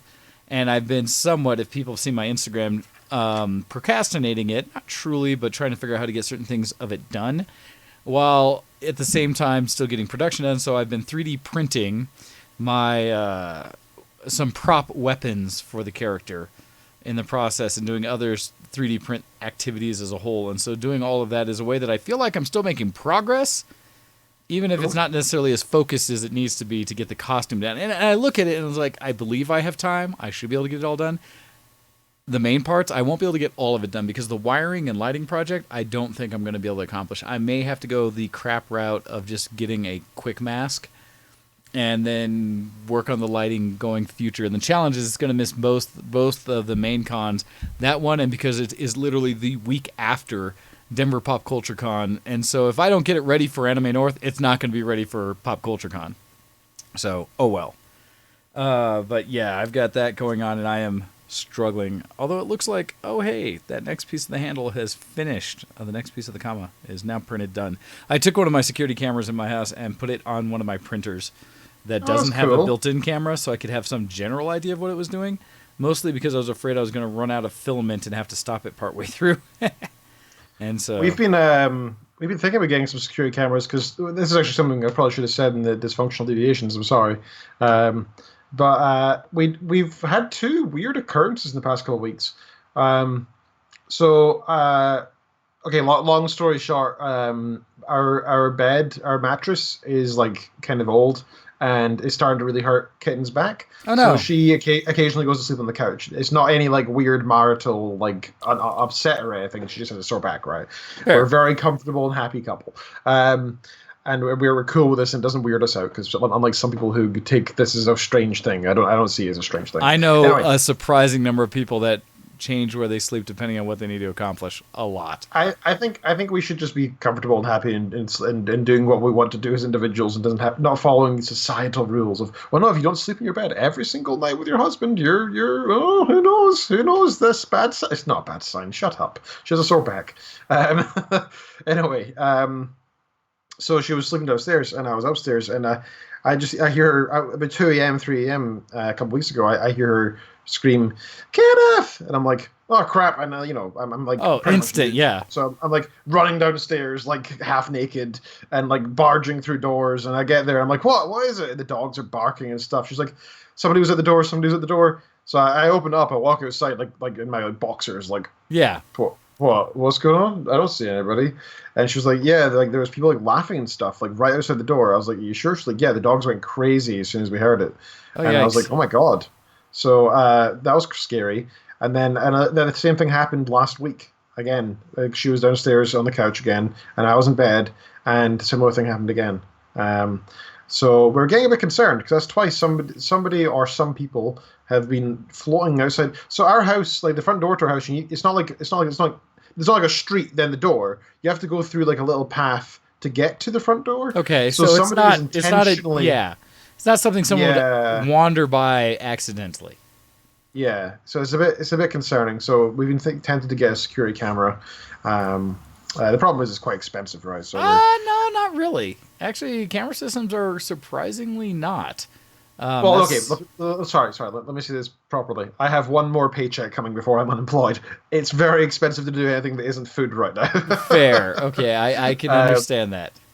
Yeah. So what I'm probably going to do is go talk to the local police and just file a report and let them know that there's something going on, so that if we call in the future, they come out promptly, right? So they don't think it's just someone getting scared in the middle of the night kind of thing. Gotcha. So that was kind of weird. Anyway, sorry, I didn't mean to hijack your section. It's all good, but no, that is a concern, and I am an advocate of having some kind of cameras around household and such. I am a fan. Oh, I'd rather have a gun personally, but that's not really doable here. Like I said, for me, at least to be aware, for me, I can see. But no, I gotcha, and yikes. But no worries. Hopefully nothing comes of it. That would be my biggest hope. So anyhow, let's see. For coming into, as we're talking about Geek Cred this week, so the cosplay thing's happening. I actually did something, although I left it downstairs for the model I did. I guess I could show it a bit here. That might work as well. Is that I took an original model for one of the weapons that Akali has, specifically in her KDA costume, and somebody was nice enough to put out a model to do some work and actually build their version of it. And my challenge is, it's in many cases, and this is one of them, sometimes the model that someone provides, that they build, isn't always as accurate as I prefer. I find that I'm a stickler for accuracy when I can see it. And in doing so, I was a little disappointed with what they ended up with. And so I went in and took it upon myself to model and do some more with it. And so sharing what I have, and you'll see some of this is using Tinkercad, because I find for certain aspects of processing, it's one of the easier things for me to do. And you can see some of the various things I have modeled over time here, things I created completely by myself, to actually quite a few in there, to some things I've more modified just to kind of make work. So the Akali kunai, essentially, I got off of, I want to say it was a Thingiverse one, and I wish I could have it on hand to comment to the original person who made it, because they did a great job initially. But because they had specifically said that this was for the KDA model, I feel as though they missed it a little bit.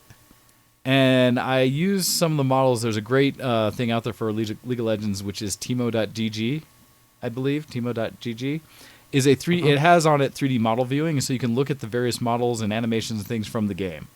And so what I ended up doing is coming in and adjusting this model to add some detail in the main hilt below the blade. That's cool. And actually to thin it out significantly, because I'd printed one of the original ones, and this thing was monstrous, super thick and chunky, and to me just didn't fit in my hand well at all, and was like, yeah, I guess that's a safe costuming thing, but it's otherwise not happy. Practical. Yeah, and so I added some other pieces. I added kind of the curvature into the hilt a little bit like this, made my own version of it, and then cut it myself for modeling or be able to print it, as well as adding into it. I don't think it'll show if I try to do it. If I do it in between, I added inside of it a channel, and this is actually probably the reason I use Tinkercad the most, is my ability to throw a hole or a cylinder into the middle of a model is so much better in this software than when I try to use Fusion 360, which is, while a more accurate and better software package, is much more engineering CAD-like, and I'm still learning. And so in this one, it actually allowed me to put a hole in there. So now when I sliced it using Mesh Mixer, I made it the right size so I could comfortably put a carbon fiber tube in the middle of there. So when I attach the two pieces together, it has a very rigid, solid connection to make it, for costuming, not break or anything easily, which is something I've learned over time for prop making. And so I went Cool. into their model, did a few little detail changes, and added that channel for me so that I could more readily make a good cosplay piece or a good prop. And so that's something I did there that I guess I'm kind of proud of to some degree, but I have to give credit that it wasn't my original model. So that piece of it. And the fact that a browser-based software like Tinkercad is so easy to use that's free if ever you try to get into 3D modeling and doing that yourself. I'm doubtful, but that's cool to know that there's free options out there. That's always the way it should be, right? Yeah, and it's from Autodesk. They make most of the manufacturing for like the really nice products out there for 3D anyway, so I give them credit for that. But that was the main thing that I've been doing for the crafting side of it. Beyond that, I got my server mostly figured out. I actually mounted my server hardware into my server rack mostly. But the server rack I have is old. It was donated to me as a gift, and I've realized that some of the mechanisms they use to manually or to mount servers now have changed. And so I'm limited a little bit because of how wide the pieces I'm trying to put in the rack are. There's little bolts that you can screw in to tighten up some shelves that you can lay pieces on, because not everything has the front screw mounts to go into it. And unfortunately, those bolts that come out are a little too thick, and so I'm trying, or I want to see if I can't find a way to find some thinner ones, which would be really tough, to make room for some of these other pieces I want to throw in there, like a different one of the ups that I have, and to throw in the various hard drive racks that I've got in there. Because right now, the ones I have will go with a single screw, but for me to feel comfortable for these heavy kind of computer racks sitting and hanging off that front end, I really feel like there needs to be at least 2 in the front to do that on either side, 2 screws on either side of the rail. That's just me personally. But I also learned, I think I figured out that so I went through this whole process where I mentioned last week that I bought the wrong hardware, and through spending more money, found the right hardware, got it hooked up, and actually saw my whole array. And then in doing so, I also went in a step further and said, well, let me go check out that first like hard drive enclosure that I'd gotten when I first thought that I could do this, and I had challenges with, because in the middle of all that troubleshooting, I'd also changed out the main controller card that I had to connect the external enclosure to my server, because the ones I had previous that I got off eBay, I come to realize were probably bad. And so I changed those out, and I got it working with the newer enclosure, the new JBOD. And so then I went and reattached to the old one, and I believe it also will work. And so now you can return the new one then. Well, neither of them are new. They're both old ones that I gotten off stuff. So I will keep them both. But what it means is now, instead of having 12 slots for hard drives on the main enclosure I was starting to use, with the old one included, I now have 28 slots that I can use for hard drives. And so my ability to create a much larger farm of hard drives has just gone up. And so I feel like I will be able to finally hit some of those numbers I want for storage of somewhere in the range of like 50 terabytes or more, if I really want. At the same time, though, I'm running into a challenge, because now I'm also suffering from being able to back up my data externally, because nothing will let you update a NAS for a reasonable unlimited plan for online backups. Instead, they all basically, if you're doing network attached storage, they make you pay per terabyte of storage online per month. And where currently I pay about $5 a month for Backblaze personal account, to switch over to B2, their server-based one, or the one that allows for NAS updates, it would cost me about $5 per terabyte per month. And I currently, on the personal one, have about 7 terabytes backed up. And so that goes from $5 a month to $35 a month just to maintain the same backup I have today. And so I'm trying to figure out a mechanism or way to do that. My current thought is to maintain all of my active files that I access on the NAS, and then to set up on my current, what I'm right now had as my server, just backup drives, and have me do a actual backup data set, run a backup service or whatever off the NAS to that other drive, and then use that backup file, the DAT file or whatever from the backup, and use it to upload as my online backup. So I'd be online copying a backup file that I am so I'd have a separate backup file that's compressed and all that to hopefully maintain it, so I'm not having to double my hard drive space, but I'm not sure how well that'll work with photos and video. So that's my current thought, but we'll see, and maybe I'll just have to be more judicious about what files I back up. But doing that, making progress, we'll see how it goes. Final thing that I was going to talk about, I know I can't talk much about it, but I felt like I needed to accomplish geek goals and get my Geek Cred solved, so I did go catch Endgame on Friday. Hey! I was trying to figure out when I was going to see it. I initially had opportunities to see it on Thursday, but I did martial arts stuff. But then Friday morning, I was sitting at my computer working on server things and cosplay and photos, all the stuff I've been doing. And I found, tickets available that morning at 10 o'clock and said, screw it. I'm just going to go. Even if it's not with anyone I know, I want to see this because there's so much hype about it already. I need to see this movie. So I did. Yeah. And did you like it? I enjoyed it. I am, unfortunately, and people are very concerned about spoilers right now. This being the Endgame, and an understanding that, it's the end of kind of that whole Avengers series that's been happening, and the Infinity War and Gauntlet and those kind of things. Oh, it's so depressing because they're one of some of the best film series of all time. Well, admittedly, right? They've been doing this for over a decade overall for the series. And so there are actors who are notably saying they are kind of happy to be done with the characters they've been portraying and looking for that opportunity to put them away in a comfortably good way, right? Something that matches and fits with the storyline. And I will tell you that I felt like Endgame did a great job of tying up kind of the overall story. And so without any spoilers, I was very happy that they gave some time, discussion, or understanding to basically all of the characters from the MCU that you've seen in some form. They, some tease or piece or something to at least address every character you've come to know. And it's a lot. And so there's a lot to manage there.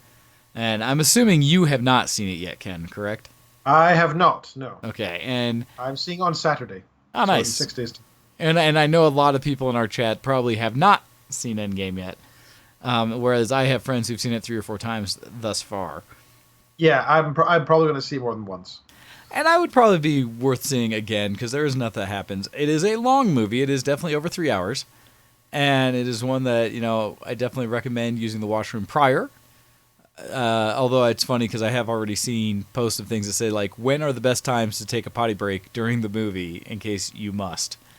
But I didn't have to. I made sure not to drink anything during or before and just had some snacks and got through the whole movie, enjoyed the pacing of it, what they did with it, and was worried about some of the decisions I thought, whether they'd make or not. But in the end, I was pretty satisfied with how they did it all. I will also recommend for any who do, once you have seen it, to check out the YouTube channel Pitch Meeting, or I forget the name of the actual Screen Rant channel, but the show that they have on their Pitch Meeting specifically for Endgame, because I thought it was brilliant. I laughed my butt off after seeing it, but it was filled with spoilers, so make sure you see the movie first. What else can I say about it without saying anything? It's pretty. It's probably worth seeing on a larger screen with good audio. I will say that not predictable completely, but not completely outrageous plotline and story and what they showed. Okay. And yet they also do, I think, a good job of showing the direction of what Phase 4 is going to be for the MCU. Okay. Yeah. Also, at least in the sense of what I saw, no end credit scene. Yeah, I was told that by a couple of friends actually, but it kind of makes sense though because normally there's like a hint to the next film. There isn't one. Not in the sense of connecting to the Avengers series. There are other MCU movies that we know are coming, but this one they ended it in the sense of this is the end of this sequence, right? And I thought they did some lovely things with that, especially kind of some of the end credit parts where they talk to some of the main, or not talk to, but where they show, kind of the credit per character and actor. I thought they did some neat things with that were worthwhile and kind of also speaks to where it is in the series. And so I'll be curious. And especially because, I don't know if I talked about it previously, the scuttle that I probably didn't because I know I'd hesitate to bring it onto the show, but the scuttle about the actress Brie Larson from Captain Marvel. Oh no, I didn't hear this. Yeah, there's noise out there because, notably, I think one of the earlier things that she had done when Captain Marvel came out was she had done a comment. Actually, it wasn't even Captain Marvel. Sorry, this was a quote from when she was promoting or talking about the. Oh gosh, what is it? It's another time one, not the Wheel of Time, because I keep mistaking that. Wrinkle in Time, the movie that Oprah was attached to, that I believe she was in or whatever. But there was a quote that or was a clip of her on stage talking about how she wanted to have more females in the press junkets that she went to doing the interviews. That she wasn't advocating for guys losing their job, but thinks that the industry really needed to embrace or be better represented by females. And at one point commented to some negative impact or criticism of the movie, saying that it wasn't meant for that person, and something to the level of basically, white men kind of doing that whole anti to a degree. And so whether that was her intent or not, it came out that way. But sure, one of the things that came along with it was tough balancing act to be both trying to embrace diversity while not trying to make anybody feel like they're being left out as well. It is a tough and genuine problem. You don't want to attack groups while trying to, build someone else up, right? You don't want to kick someone else under the bus. So there's a challenge there, and there were some comments back that some of the actors that have been in the MCU for a while now did not appreciate maybe the energy that Brie Larson brought to set. And that's somewhat been speculated by some of the interviews they've had as groups when she's been involved in some of the interviews, that there's almost obvious animosity between a couple of the actors and her. Okay, that's a shame. Yeah, it's just one, and admittedly I was a little concerned with the movie going forward based on that scuttle, but I will say from what I watched, I didn't see anything that led or kind of was a part of that. And so I think the movie by itself was fine and standalone, and none of that seemed to carry into the actual screen. So that makes me happy. And so overall, I thought it was solid. I enjoyed it. I recommend it for anyone who's a Marvel fan, especially if you've been watching the whole Avengers series. This is, I think, a solid and good way for it to come together. There were some genuinely humorous parts throughout it, things with Thor that I really enjoyed. The kind of take they showed on what he was doing in this movie, I laughed a lot. So especially coming, he's always been a funny character. Well, coming off Ragnarok and how that was truly comedy, this one was as well, but in a different vein, and so I liked that. The action when it happened was legitimate, solid. Sometimes almost too much to keep track of, which is pretty cool. That's a pretty common thing with Avengers, though, right? There's always stuff going on in the screen. There is a lot going on. Which is why it's something you can absolutely watch again and again and again. Yes. And so, yeah, there's a lot of pieces to it. So I recommend it. Go out there, watch it, see what you think. I look forward to whenever the embargo on talking spoilers comes up. I think in general it's 2 to 3 weeks when people are comfortable letting enough other people see it. And if we do talk about it in detail after you've seen it, we'll make sure to put up, not today, but the idea of the spoilers flag as a absolutely yes, as a hint. That's what it looks like, spoilers, but not actually doing it today. So that'll be a thing. We will never spoil it. We will try our best. We'll try our best. Unlike do you remember that very old sort of meme from Ottil and Hordak? Oh, trust me, I know ours. In fact, I don't think I brought it into the drop-ins, but I know I still have it. The dun dun dun dun Pottergate. Yeah. Oh, trust me. I remember listening to that live. Oh no! Oh god, how many years ago was that? It was so funny. That was just the funniest thing. And then the fact that he was just like, screw it! I'm just gonna say all the spoilers. I just love people. Well, so bad. The problem was, so people who don't recall how that happened, because I was in studio when that happened. I was on the mic, and I was part of the target audience affected by it. That I know. I remember. The book had just come out, and I had not read it yet.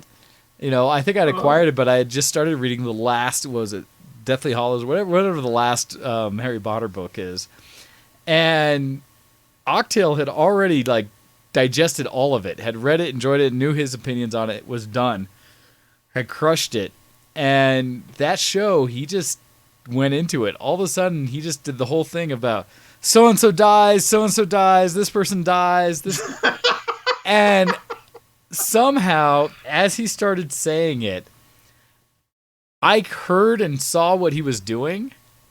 And so personally, I like shut down. I like shut my ears off and didn't pay attention to him. Well, like I went to chat or something and was just like, nope, focusing on this, not listening to Octail. And so I might have heard one or two. I think I heard Hedwig or whatever, the owl's name that I obviously stuck. Spoilers, by the way. Oh, come on. At this point, I think we're okay. Yeah. And so I heard it and was like, no, I'm not listening to it.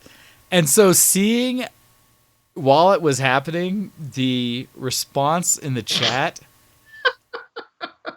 that was funny. Epic. It's one of those things that I really actually wish that Octa and Hordak had been video back in the day, because you would have seen the expressions, and to have record of what the chat said would have been gold, because people were in disbelief.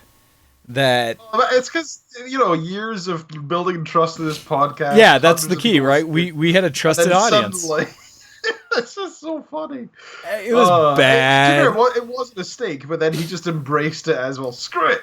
Well, because I don't think he was. We're going live. I honestly just don't think he, at the time, figured or thought beyond his experience with it to think how it was going to affect everybody else out there. And I don't think he did it with malice, honestly, at the first. He just was like, in his normal vein of like, well, blah, right? And started saying it. And, man, people were pissed. Like, not just a little bit. We got so much hate over that.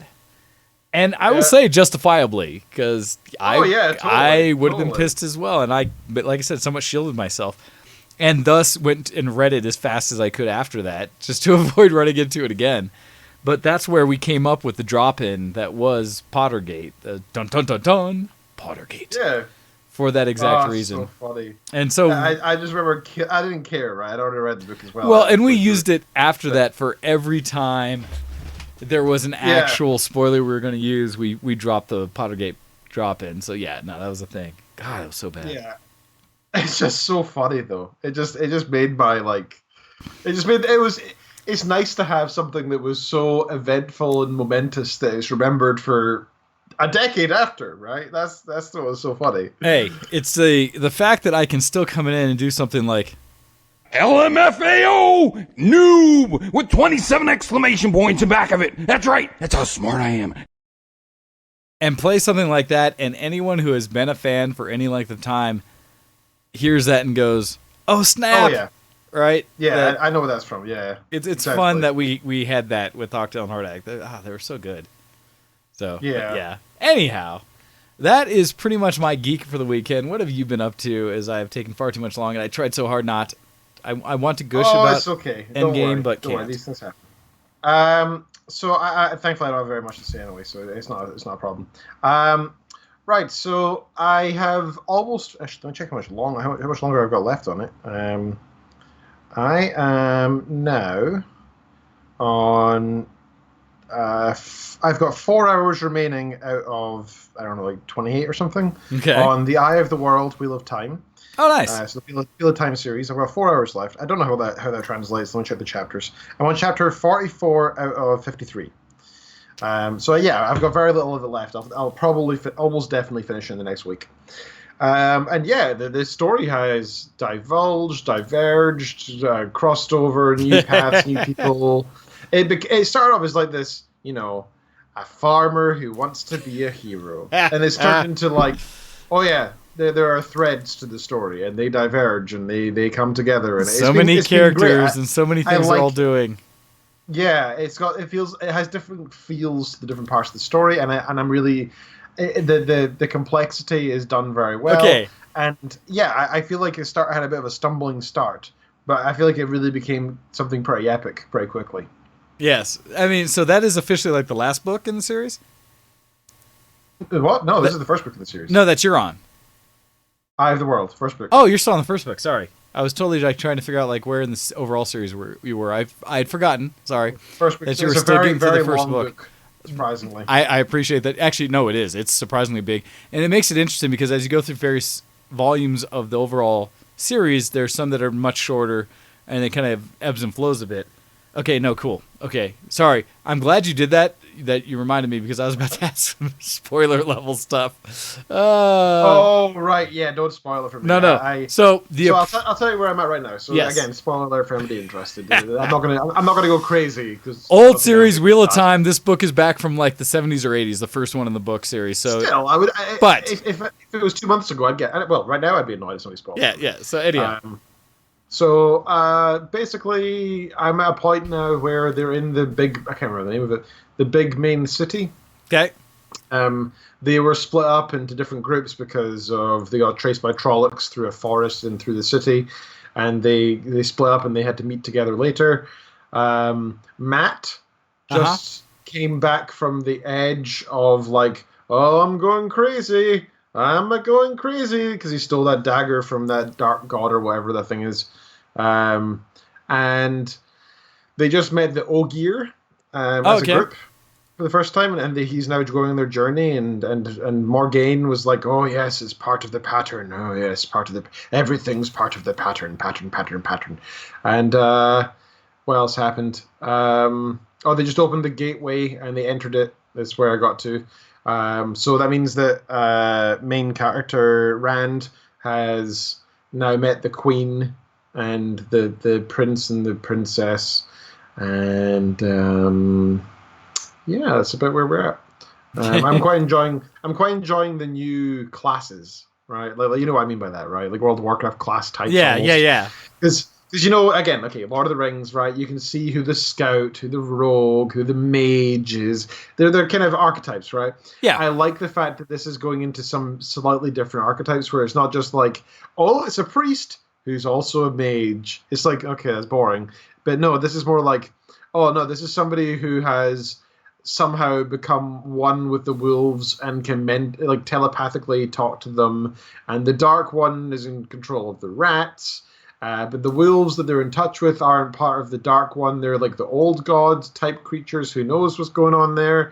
And it's like linking all this potential of lore. And I'm like, ooh, I look forward to finding out more about why and how. And it's interesting to have somebody who's like, you know, kind of wolfish. And plus, it's nice because he's not like, I am one with the wolf. He's like, I don't want to be. I hate this, which is also refreshing. You know, because again, normally the archetype is like, oh, I have magic, I embrace the power. Instead, he's like, oh, I hate wolves. Which is pretty funny. So in general, and I will probably ask this same question multiple times through your experience. Currently, who is your favorite character? Oh, I have not even thought about that. Okay, can you define favorite for me? Just whose story or whose interactions with the world or things like that you're enjoying the most. Or the personality or things like that. It's who do you appreciate? And I say this on purpose because my experience and others I've talked about have changed over the length of the series. That there were times that a certain character was their favorite, and then later when a certain story came out, they're like, oh man. In fact, to the full like mix of a character that initially they may have disliked to then becoming a character they quite liked. Kind of these common and like, yeah. I kind of hate the wisdom. She's just a stuck-up bitch. She's just like, oh, I do everything Morgaine says I shouldn't do, and I am constantly against her because that's all my character is. She's 2D and I hate her. And they've hinted at her becoming an Aes Sedai, basically a female mage, right? And that's cool. I'd like that. That'd be more interesting, especially since she is still against that as well. But otherwise, I kind of hate her as a character. Okay. Matt, who is kind of the roguish trickster guy who picked up that dagger and is becoming Shadow Logoth, that's the thing's name. He's becoming one with it or whatever. He's kind of interesting. So I wouldn't say he's a favorite, but he's interesting. The Templar type protector dude, Lan, I think his name is, Morgaine's protector. Yep. He's probably one of my favorite characters just because I find him quite likable. And I like the whole like he is truly sacrificing his own personality to a cause, almost. Like, he is not a person. He's like dissolved his own idea of being an individual to be this archetype of a protector. And I really like that. He'll just drop everything and just do everything that he cares about and does is for his job, and is a very honorable person, and I really enjoy that. Okay. And he doesn't say much, but when he does speak, it's every word is important, and that's very stoic, and I like that. Moraine is kind of interesting, but also kind of bland. I don't know. Rand's boring, right? He's just a swordsman so far. He might be the dragon or whatever, right? As we hinted at, but he's interesting enough. I look forward to seeing more. I think there's a lot of space to grow there. Being the main character, of course, it needs to be. Perrin is the wolf guy. I find him quite interesting. He's pretty cool. Matt is the boar. Yeah, I already went with Matt. Ogier guy, Loyal, his name is. He's fairly interesting so far. I always like that different perspective on the world character. So he sees the world in the spans of hundreds of years. Yes. So when he says "not so long ago," he means like 20 years ago, and that's kind of fun and enjoyable. And he's always very like slow and talking about everything and careful about everything. However, he's seen as brash amongst his kind.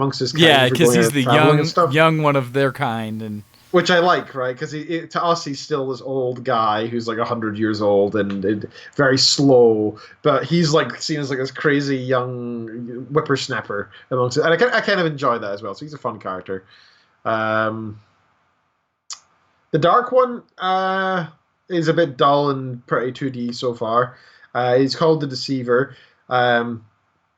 The father of lies and such, and they have hinted a few times that he is he keeps saying things about Moraine, like using the main characters for her own deeds and stuff, and then she kind of, whenever kind of questioned about it, she like glazes over like, oh, I don't know about that. Yeah. But Aes Sedai also are not supposed to be able to lie, so it's kind of interesting. I don't know. I don't think the reason I'm kind of going through all of them is I'm really struggling to think about who a favorite is. I don't think I can choose a favorite. That's a problem, because honestly, coming out of the first book, you're getting kind of that introduction to all the various characters. Yeah, but I'd say Lan is probably my favorite, and I'd be quite upset if he turns out to be a traitor. What I appreciate is the series has enough time and depth over that it experiences that there gets to be a lot of adjustment, right? And so for that, I look forward to what you will experience in the future going through the series. As a whole, I've quite enjoyed it, and it's a long enough series that, again, characters up and down all around, that there are definite times where I personally experienced certain characters that I found I enjoyed better, and later very different, and just these things back and forth. So that is why I will likely check back in with you multiple times to see what you're thinking. So, yep. Okay, absolutely. Cool. But no, that's exciting. I look forward to seeing how that finishes out for you. Me too. I'm actually at a point where I'm actually excited about seeing what happens next in the film, so that's cool. Very cool. All right. Next up, I had a touch of Factorio a couple of nights ago with Hando. So when I arrived in Ipswich for work, I managed to fit in about an hour and a bit with him on Factorio. So we made a new map, and it was a bit of fun. We just screwed around and did stuff with that. So it was fun. That's literally pretty much all the gaming I've done this week, other than the ARAM before the show. And the last thing I wanted to mention, and it's not really geek, I guess. In fact, it's probably quite the opposite. I have been absolutely... You know how occasionally you find a song that you really like, yes, and then you listen to it on repeat over and over until you're sick of it? Of course. I have been doing that for the past week, and probably since like Thursday. And I don't want to work out how many times I've listened to the song. I hope there's not a count somewhere. In fact, my Last FM will have a count. But it's just an awesome song. I really am smitten. The music video is terrible, and I really don't like the artist generally. Most of her stuff's pretty mediocre. And the music video goes in a completely different direction as to where I saw the song going, which kind of annoys me completely. So I like to pretend the music video doesn't exist. Okay. But the song is called "Bad Guy" by Billie Eilish. Oh, I think I have heard this recently. I think it's like number 4 in the charts. Or Yeah, something like I rarely listen to the radio, but when I, for whatever reason, was in the car the other day and just didn't, I was traveling up Boulder and back, I didn't have, because I've been listening to a lot of Critical Role, I wasn't playing it, and I think I heard it for the first time, and it caught my ear. I will say it did catch me where I was like, oh? It's a very simple song, but the way that she sings it, and the I don't know, the basic bass line and everything, I don't know, I'm enthralled by it. I absolutely adore this song. The themes and the lyrics are very impressive, and I feel like there's a lot of depth to the meaning behind it.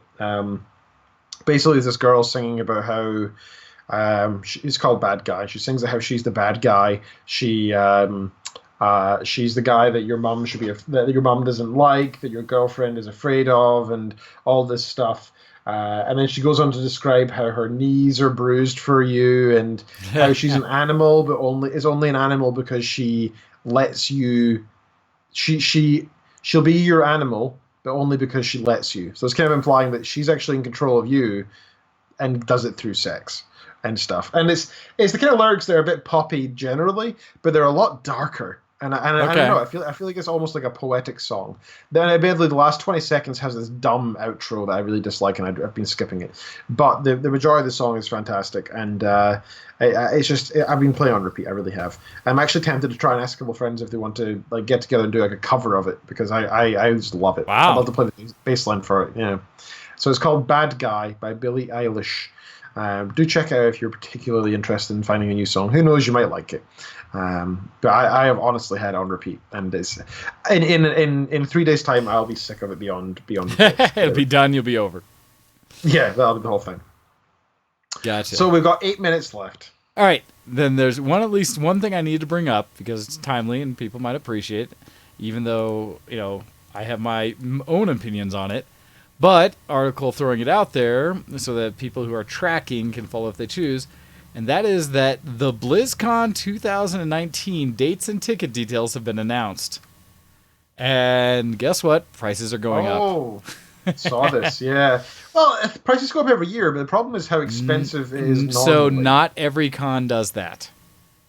And that's the crazy part. Because BlizzCon, when I went in 2009, the one time I went, ticket price was like $125 for the 2 days. Essentially for the weekend.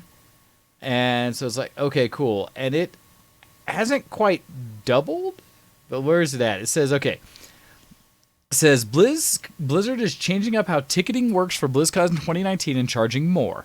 There are 3 options this year. The BlizzCon Pass for $230 US, the BlizzCon Portal Pass for $550, and the BlizzCon Benefit Dinner Pass for $750.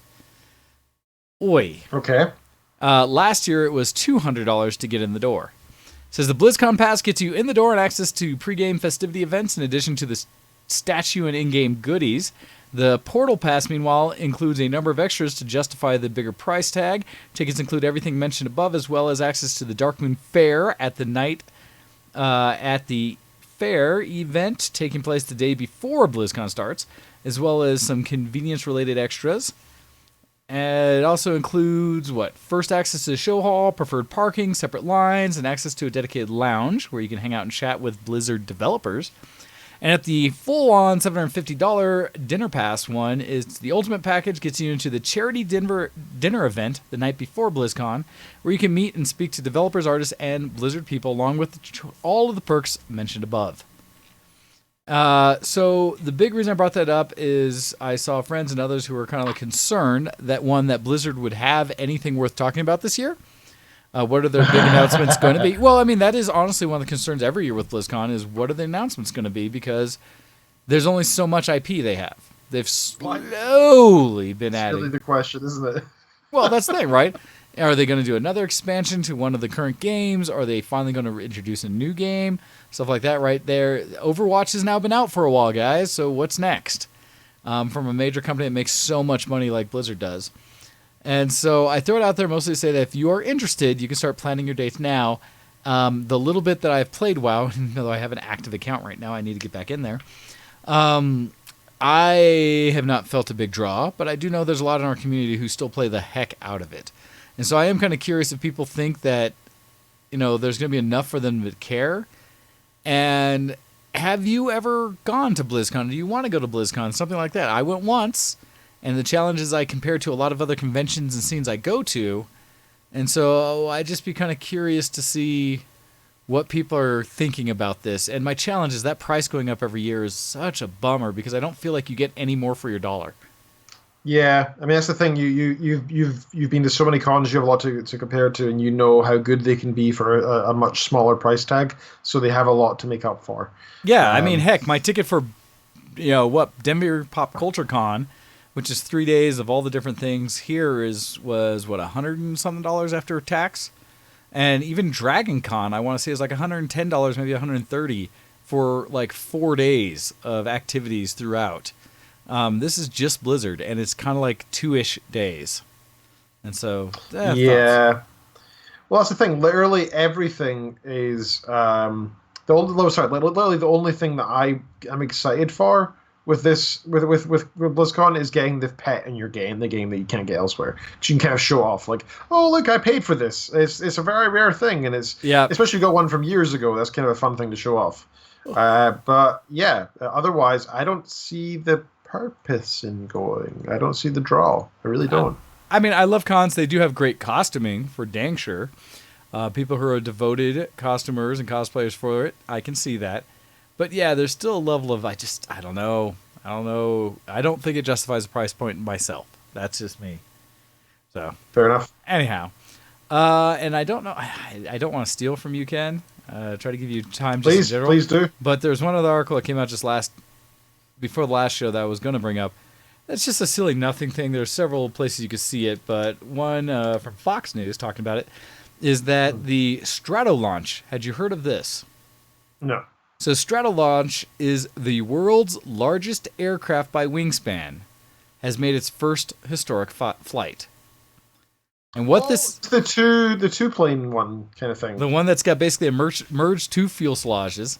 You can check out the video on that link, but it says the world's largest aircraft by wingspan completed a successful first flight over California's Mojave Desert on the previous Saturday. The gigantic 6-engine aircraft known as Stratolaunch has a 385-foot wingspan and weighs about half a billion pounds. It is the dream of late Microsoft co-founder Paul G. Allen. The airplane's 6 Pratt & Whitney engines and 28-wheel landing gear were originally designed for a Boeing 747, but has been adapted for this thing. Now, the purpose of it, if you're like, what? And yes, it looks interesting, is that it is designed to be a platform to allow essentially a launch platform for spaceflight. And so the idea of it is it's supposed to be a cheaper way to get, as a reusable aircraft, to get things closer to a critical point to get into out of the atmosphere of the Earth. And so the idea is that you'll be able to fly this multiple missions, perhaps even in a day, to launch multiple things. And so the idea is it may save a lot of money in the long run. Let's see, does it say? I thought somewhere in here I'd seen what its capacity is. It does not show it in this one, but somewhere I'd seen how much it could carry, and it is ridiculous. It's just like the biggest cargo type plane out there as a platform. I just thought it was kind of neat, and another step forward in other kinds of less expensive space aspects. Well, it's the efficiency thing, right? Like if we can find out how to get into space without that ridiculous as much fuel to get off the bloody Earth, because that's the thing that's most expensive, right? Yep. A tiny little bit of fuel to get in the air normally, but then do the rocket launch, that could save so much money. I think it's a fantastic idea. Absolutely. No, I agree. I think it's such a good idea. So liking that, thought people out there might appreciate it. So throwing that one out there. All right, sir. I think we have enough time. Do you have anything you'd like to make sure and share before we call it a day? Yeah, so our Facebook page, and you can always be sure to check that out by going to facebook.com and searching for VtWShowX. We like to share some news there, so that's usually my go-to source to finding news, is I actually just look back on our page and the stuff that's being shared over the past week, including comics and memes and stuff. We don't just do news. So do always check out that. So have you seen this whole shaders mod thing that's been going around various games right now? So it's a mix of ray tracing, adding in new shaders and such, and seeing what the games look like. I've seen a lot of shader different things on different engines for a while now, but yes. So somebody did a Grand Theft Auto San Andreas version of this. Yeah. I don't know if I can get the link to this. It doesn't really work. So check our ShowX page on Facebook to see it. It's the one of the last few things that was posted, and it just looks absolutely beautiful, amazing. Now, the great thing about ray tracing technology and similar technologies right now is that you can take a really, really old game engine, and as long as the textures are still pretty nice, which most of them are, you can make a game look modern again. It is absolutely amazing. Now, from what I read this week about this, we don't actually use ray tracing in even the most modern graphics cards because, quite simply, they're not powerful enough to actually do real ray tracing. Is what we're talking about with the RTX, where they've done some level of real-time ray tracing to allow for it. So what they effectively do is they do a gimmicky. No, that's not fair. They do a version of ray tracing that isn't actually ray tracing, but is good enough. And it looks beautiful. So check out that thing. It's well worth seeing. The other bit of news I wanted to share very quickly was I posted 2 things about Planet Zoo. So Planet Zoo has been announced. Oh, yeah. It's looking like it's going to be a massive management sim that's the first animal management sim since the Zoo Tycoon. It looks like it's going to be very good. There's some footage that's been released. A demo is not out yet, so you can't actually play it, but you can look at the footage that's been released. So this article from Unilad actually says Planet Zoo looks set to be the latest release that distracts me from the crippling debt and overdue rent of real life. How true. And I can't wait to swap out boring reality for digital zookeeper's hat in a game that looks every inch the Zoo Tycoon sequel I've been craving for so long. That intro might have been a little too close to home for some of you, so let's just pretend I said Planet Zoo looks awesome and move on, okay? That was pretty funny. So Tycoon games tend to be all over the place, especially on mobile these days. But the genuinely good ones are few and far between. So what right do we have to be excited for a single game that's just been announced? The answer is simple, really. Every ounce of hype and hope that people have for Planet Zoo comes down to the developer Frontier, a company that seem to have gotten creating management sims down to a particularly fine art. It also made Lost Winds, which is apparently a very good game, and it also made Planet Coaster, which has been huge on Steam. That one I've heard. Recommendations. Heard of that before. So with a good record that was behind it, and it looks very pretty from the footage that's been released, and there's bears in it. Bears are awesome, so that looks like it's going to be lots of fun. So that's my news for the week. With that, we are over time, and I apologize for taking us over. Oh, no. So, I absolutely desired for you to get at least one story in there, as I had taken the rest, so no worries, sir. Right.